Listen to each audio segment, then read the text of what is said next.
anumang uri ng kaguluhan na manggagaling sa kanino mang panig. Ngayon pa lamang po, mga kababayan, ay nag-uorganisa na po ang mga lokal sa buong iglesia para magkaroon ng mga malalaking pagtitipon. Naku, malaki ho yan, mga kababayan. Pero palakpakan ho natin, ha, kasi kumbaga, kung anong gusto ng pinuno nitong si President Marcos Jr. dahil hindi naman hulingid siya kaalaman ng marami sa ating mga kababayan ngayong mga panahon na to, talagang sobrang hirap ng buhay. Napakamahal ng mga pangunahing bilihin. Napakatalamak ng kriminalidad sa ating bansa. Tapos uunahin pa natin yung kabalbalan na yan. Kaya palakpakan natin ang pamunuan ng Iglesia ni Cristo dito sa isa na to, ibang klase. Napakagaling. CBCP, nasan na kayo? CBCP!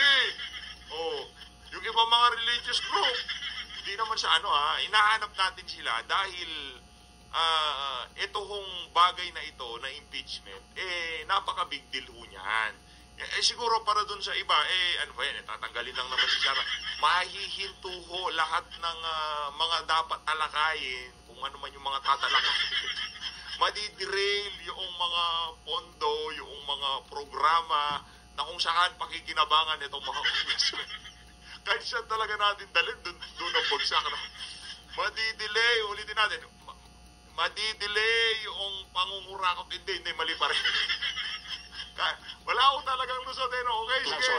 Para ipakita po at ipahayag, ito pong binabanggit namin, na pabor kami sa opinyon ng Pangulong Bongbong Marcos na no to impeachment. Dahil ang dami ng problema ng bansa. So anong ibig sabihin yan?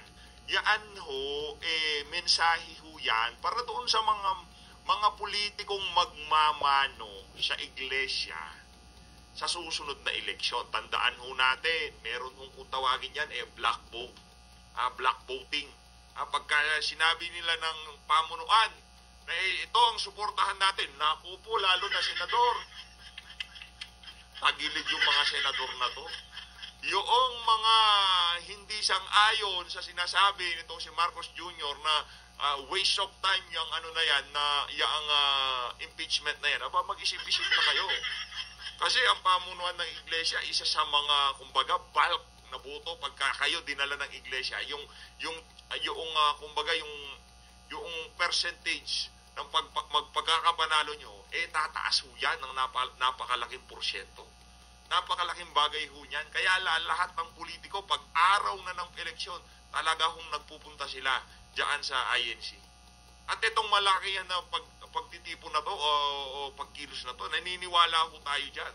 Kasi yung mga yan, napaka-organisado, napaka-disiplinado. Kung anong sinabi mula sa taas, bababa ho yan hanggang sa membro. At susundin ho yan ng lahat ng membro. Kaya pagka sinabing malakihang pagkilos para kontrahin yung impeachment na yan, naku po, kaya pala ngayon alam na natin, kaya pala nag-emergency meeting sila. Hindi ba? Ang dapat po nating unahin, ang problema ng bansa na mas malaki. Yes. Hindi po ang impeachment. At dapat maintindihan nyo rin na ito ay para sa kapayapaan. At hindi para sa anumang kaguluhan na posible manggaling kahit sa anumang panig. Tama. Dapat yun ang maintindihan natin. Wala tayong pinapanigan, kundi yung pagkakaisa at kapayapaan ng bansa. Well, opo. Dito naman kasi sa sitwasyon nakikita, ako, ito sarili ko opinion ko na ito, ay meron talaga mga tao kasi na merong, ang tagon, may motibo Parang ayaw nilang makita, malungkot sila, na makita ang bansa ay nagkakaisa Diba? Correct. Pag nakita nila nagkakaisa ang bansa at sumusunod, isa pa ho yan sa toxic Filipino mentality, no? Ayaw ho nilang nakikita nagkakaisa. Nagpapaksyon-paksyon, nagsisiraan. humaharap sa problema, parang ang tawag doon, parang ginigiyagi sa puso nila. Ayaw ko makita ito. Hindi po, kami ni Nelson. Naku, ang gusto namin makita ang ating bansa ay nagkakaisa. Diba? Hinaharap po ang mas malaking problema, hindi po itong impeachment. Totoo yan. Para magkaroon na rin tayo ng pagkakataon na harapin talaga. Ano ang problema ng bansa natin? Hindi ba? Correct. Kung araw-araw kayo na sumusubaybay dito, kabisado nyo na. Hindi po ba? Na number one, ang mahal ng bilihin. bagsak ang ating agrikultura. At ang solusyon natin, importasyon ng importasyon. Naku. Yan ano ba? Yan, hindi ba priority ang tiyan? Ang kakainin ng mga mamamayan? Hindi ba yan dapat ang inuuna? Hindi ba, Jen? Sino pang makikinabang kung impeachment ang paglutunan natin ng pansin? Magkakaroon ba ng bunga ang mga tanim? Gaganda ba ang ani ng palay? Shout out kay Franz Castro sa Akbayan at Makabayan Black. Shout out sa inyong lahat. Hindi na ba tayo mag-i-import ng kung ano-anong agricultural products kapag natapos ang impeachment?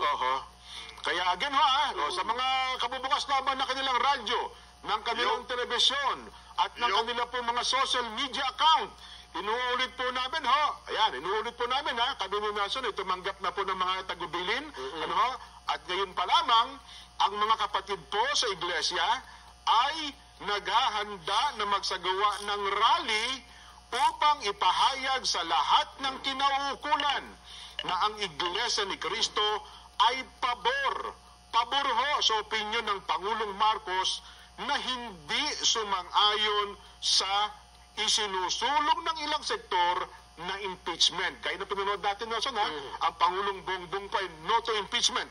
Bakit po? Dahil po maraming problema ang ating bansa. Ang galing.